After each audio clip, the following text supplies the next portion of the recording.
Okay, this is the fourth version of my Iron Man Mark 6 mini rocket prototype. It's a little bit improved over the third version. One of the things I added was, I removed the tiny slot there so that this can point up, which gives it more leverage when closing the door. I also added a bit of slack in there I don't know how well it shows up from here, but there's basically a range that this arm can go through, which means that the control arm doesn't have to be super precise in how long it is. This let me reuse the control arm from the previous prototype, and although it wasn't ideal, I would like a modified Z-bend in there. It works okay for this purpose.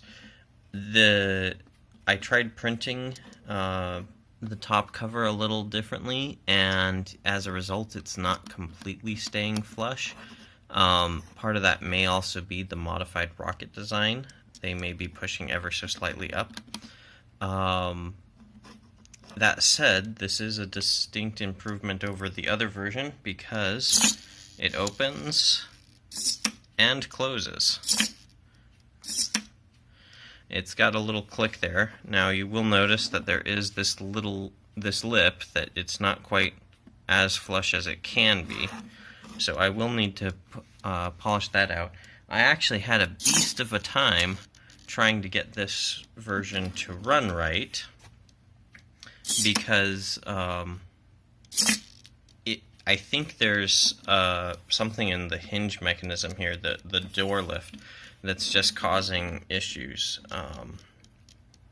That I don't know how well this will show up on camera, but all of the other ledges, I have this little ledge inside that the door rests on. I actually completely removed that from the back just with an X-Acto blade to try to cut out areas where this was catching when it would try to close. And you can still see there's kind of that two-step motion, that click right there.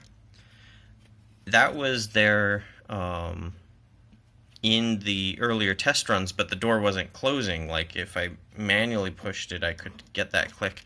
What's actually gotten the door to close, and it was kind of frustrating when I got to this point, was adding the rockets. This little back part of the rocket pushes against the hinge arm, and that's causing it to push it closed. So you can see right there that it was flat, and then it kept pushing and it snapped it down. So I'm going to have to work on that, try to see if there's a better way to do this, or something. The good parts about this design, though, is that the lid is the cover is properly spaced, so that I actually have pins holding it on. It is not hot glued down. Yeah, there are a bunch of minor tweaks I'm going to make. This slant is a 3D print error. I'm going to see if I can clean up some things with how it's manufactured.